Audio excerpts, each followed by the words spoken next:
ભાગવત ભગવાન શ્રી કૃષ્ણ ગોવિંદ હરે મુરારી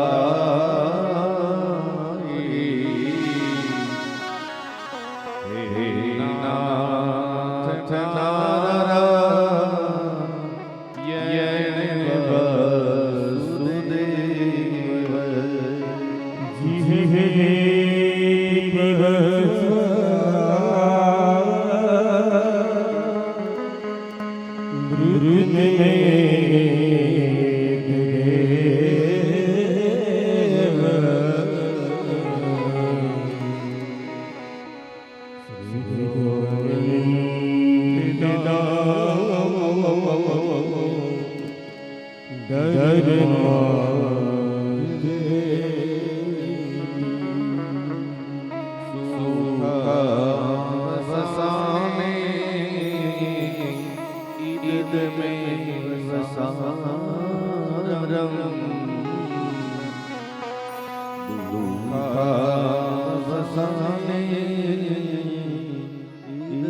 નારાયણ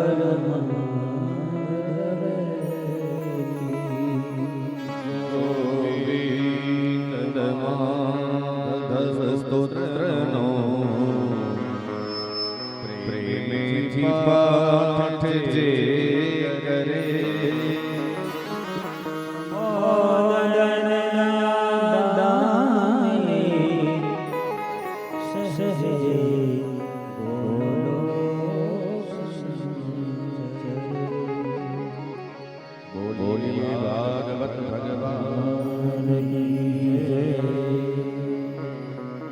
ભાગવત કથાની યાત્રામાં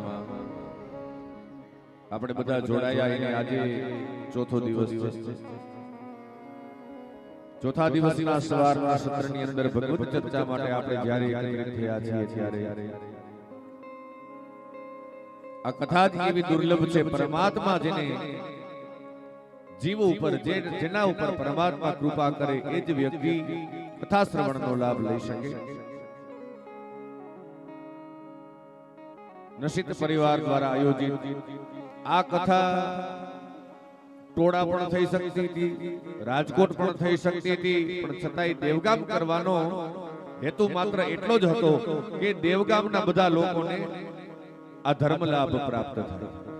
બાકી હરિદ્વારે થાય નથી બધા કરતા, પણ કથામાં આવ્યા પછી કથા સાંભળવી.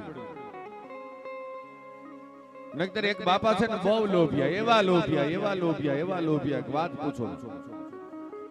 એને પૈસા દુનિયાના પણ દાતારી તત્વ ન હોય તો કરવું શું કયો?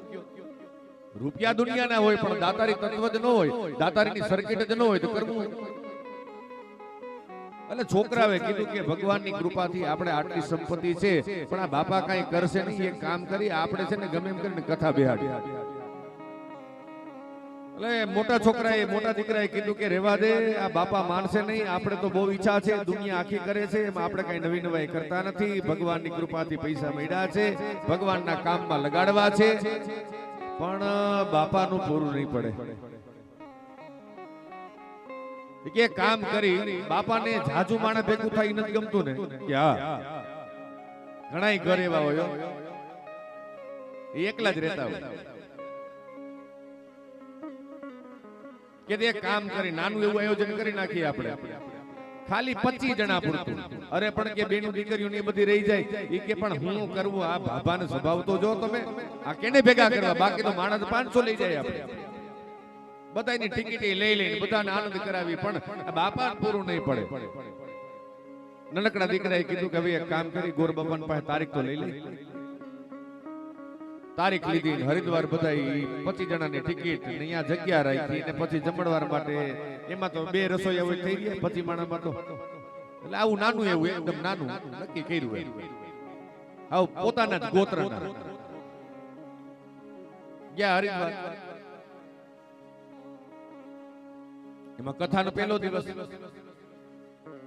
એટલે પહેલે દિવસે આપણે ભાગવતજીના સામૈયા પોથી પધરામણી કરવાની હોય ને એટલે એમાં બેન્ડ પાર્ટી વાળા આવ્યા ને શેરી વડાવીને સજ્જ કરું હરી આવો ને અને આમ ધબધબાટી બોલતી આવે. એમાં ઈ દીકરા ને દીકરો છે ને એને ઈ બાબાના પગ પાસે ફટાકડો ફોડ્યો, એવો મોટો હુતરી બોમ્બ ફોડ્યો, ઈ ધડાકો થયો ને ધાક પડી ગઈ.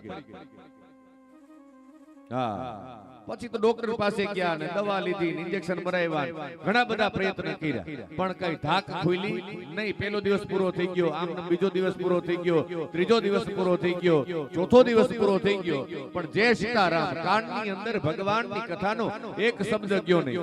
ઘણી વખત કથામાં એવું થાય, આપણે કથામાં બેઠા હોય પણ મન તો ક્યાંનું ક્યાં ઠેકડા મારતું હોય. બાપા જોયા કરે બધું કે મારા દીકરા આનંદ કરે છો. એમાં ચોથે દિવસે તો નંદ ઘેરા નંદ ભયો જય કનૈયા લાલ કી બધા નાચે, બધા આનંદ કરે, પણ અહીંયા ભાભાને કાઈ કાનની અંદર કથાના શબ્દ પડ્યા નહીં. આમ કરતા કરતા કરતા ઈ કથા પૂરી થઈ. 7મે દિવસે ભાગવતજી પધરાવા નીકળ્યા બધાય અને જે મંદિરેથી પધરાવ્યા હતા એ જ મંદિરે પાછા લઈ જાય અને એ જ દીકરાના દીકરા એ બાપાના પગ પાસે ફટાકડો ફોડ્યો અને ધાક ઉકળી ગઈ. હવે આટલું જ તમે બધાએ સાંભળ્યું છે. પછી આપણે ગામમાં રિવાજ હોય, જાત્રા કરીને આવે ને એટલે બધાએ જમવાનું કહે કે જાત્રા કરીને આવ્યા હામૈયા કર્યા હોય, પછી બધા પગે લાગે, પગ ધોઈને પાણી પીએ અને હામૈયા કરે, પછી બધા હગાવાલા એમ કે જાત્રા કરીને આવ્યા છો તો અમારી જમવાનું તમે રાખજો. એટલે એમાં એક બાપાના મિત્ર એ કે મોટા તું કોઈ દી તારા મોઢામાં કોઈ દી ભગવાન મિત્ર તો વાત કરી શકે ને, એ બાપાના મિત્ર એ બાપા જેવા.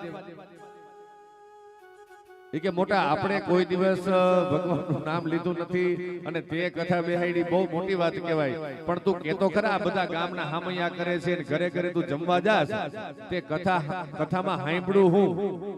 તઈ બાપાએ કીધું કે તો આ તો બધા ખોટા જોટી પડ્યા છે ને ખોટા મારા હામૈયા કરે છે, બાકી કથાની અંદર ખાલી 2 ધડાકા સાંભળ્યા છે, એક પેલો ને એક ચેલો. આપણી દશા આ જ છે, કથા તો ઠેક ઠેકાણે બેસે ને આપણે જાઈએ ખરા, પણ આપણું ચિત્ત આ ભાગવતજીની કથા તો એવી સુંદર મજાની કથા છે. યસ્ય શ્રવણ માત્રેણ હરિશ્ચિત્તમ સમાશ્રયેત પ્રેત પીડા વિનાશની એકમ ભાગવતમ શાસ્ત્રમ મુક્તિદાનેન ગર્જતિ. એક જ ભાગવત શાસ્ત્ર એવું છે જે મુક્તિદાનની ગર્જના કરે છે.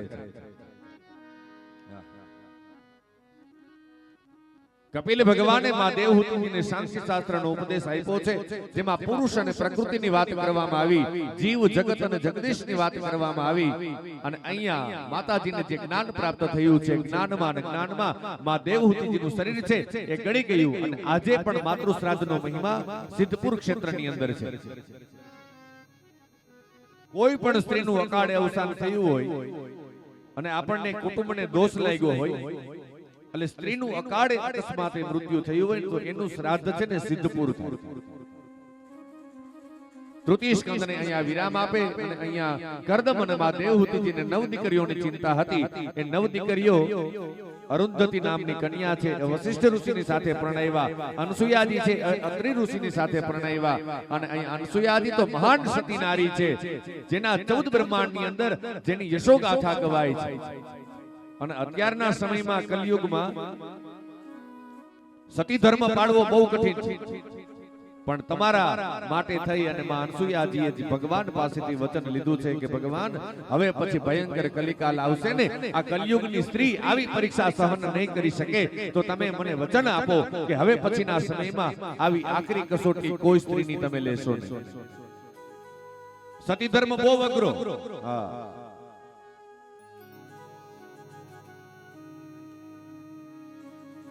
અને બધી જ જગ્યાએ સતી ધર્મનો લોપ થયો છે. પુષ્કરની અંદર બ્રહ્માજીએ યજ્ઞ કર્યો ને એમાં સાવિત્રીને આવવામાં મોડું થયું અને અહીંયા બ્રહ્માજી બોલાવે છે કે મુહૂર્ત વયું જાય છે, તમે જલ્દીથી આવો. અને સાવિત્રીજી બોલ્યા છે એટલી બધી ઉતાવળ હોય તમે તમારે ચાલુ કરી દો. સતી ધર્મનો અહીંયા લોપ થયો. બહુ કઠિન છે સતી ધર્મ. આપણે વાતો સતીની કરીએ છીએ અને આખું ગામ સુખી હોય ને તો સમજી લેવું કે આ ગામની અંદર કોઈ એક સતી હોય, એક જતી હોય, કોઈ એક એવો જોગી હોય ને એના પ્રભાવે ગામ આખું આનંદ કરતું હોય.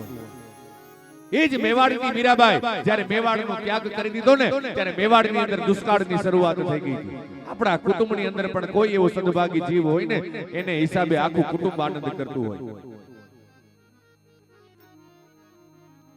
આ તો આપણને એમ લાગે આપણે કોના ભાગ્યનું આપણે ખાતા હોય ને એ આપણને ખબર નથી. આપણા ઘરની અંદર જ એવું એક પાત્ર હોય અને સહન શક્તિનો અવતાર હોય ને તો એ સ્ત્રી છે. ગુણવંત શાહ અને એનું એક પ્રસિદ્ધ વાક્ય છે કે જે ઘરની અંદર બધા જ આનંદમાં રહેતા હોય ને તો લખી લેજો કે ઈ ઘરની અંદર કોઈ સ્ત્રી સહન કરતી હશે. ઈ સિવાય કોઈ દિવસે ઘરની અંદર આનંદ ન હોય. સતી ધર્મ ભગવાન મહાદેવજીએ માં ભવાનીને કીધું કે તમારા બાપને ત્યાં ભલે યજ્ઞ રહ્યો પણ તમારું જવામાં ત્યાં કલ્યાણ નથી. પણ અહીંયા માં ભવાની માયના નહીં હઠ કરી અને અહીંયા ભગવાન મહાદેવજીએ કીધું કે તો હવે તમે જાઓ. અને અહીંયા ભવાની ગયા અને સતી ધર્મનો લોપ થયો. પોતાના પતિની અવજ્ઞા થઈ. રામાવતારમાં સીતાજી જાનકીજીએ ભગવાન રામને કીધું કે પ્રભુ મારે આ સોનાનું હરણ છે ને એ હરણનું મૃગચર્મ જોઈ છે અને એનું ગમે તેમ થાય તમે મને લઈ આવી. એટલે ભગવાન રામ હસવા લાગ્યા અને ભગવાન રામે કીધું કે દેવી સોનાના હરણ કોઈ દિવસ હોય નહીં. આ તો એક માયા ઊભી કરી છે રાવણ, પણ તમે નહીં સમજો. અને અહીંયા સતી જાનકીએ હઠ લીધી અને ભગવાન રામ એ સોનાના હરણને લેવા માટે થઈ અને ગયા. પણ અહીંયા જાનકીજીએ આજ્ઞા આપીને ભગવાન રામને જવું પડ્યું ને અહીંયા સતી ધર્મનો લોપ થયો. બહુ કઠિન છે. કરહુ સદા શંકર પદ પૂજા નારી ધર્મ પતિ દેવ ન દૂજા. અને અહીંયા માં અનસુયાજી એ પવિત્ર જીવન જીવે છે. અત્રિ અને અનસુયા અસૂયા એટલે કે જેનામાં સર્વથા ઈર્ષાનો અભાવ છે, કોઈની ઈર્ષા ન કરે. અત્રિ સત્વગુણ, તમોગુણ અને રજોગુણ એ ગુણાતીત અવસ્થાની અંદર જે પહોંચી ગયા છે એવા સમર્થ એ મહાપુરુષ અત્રિ અને અનસુયા પવિત્ર દાંપત્ય જીવન છે. અને પવિત્ર દાંપત્ય જીવન હોય ને ત્યાં ભગવાન પધારે.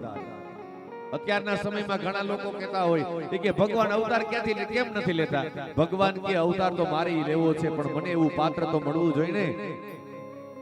દશરથ અને કૌશલ્યા જેવું, કશ્યપ અને અદિતિ જેવું, અત્રિ અને અનસુયા જેવું પાત્ર તો મને મળવું જોઈએ. એવું પાત્ર મળે તો હમણાં હું અવતાર લઉં. અને બહેનોની જ વિશેષ જવાબદારી છે. જોજો આ પુરુષોનું જીવન થોડું ઘણું આમ તેમ હોય ને તો એને કઈ બહુ કોઈ કહેશે નહીં. પણ અહીંયા આપણા ભારત દેશની અંદર સંસ્કૃતિનું જતન કર્યું હોય ને તો આપણા ભારતીય સંસ્કૃતિનું જતન કરવામાં મોટો ફાળો હોય ને તો આ ભારત દેશની નારીનો છે. ભારત દેશની નારી. નારી થી નર નિપજે, નારી નર કી ખા. નારી की निंदा मत करो.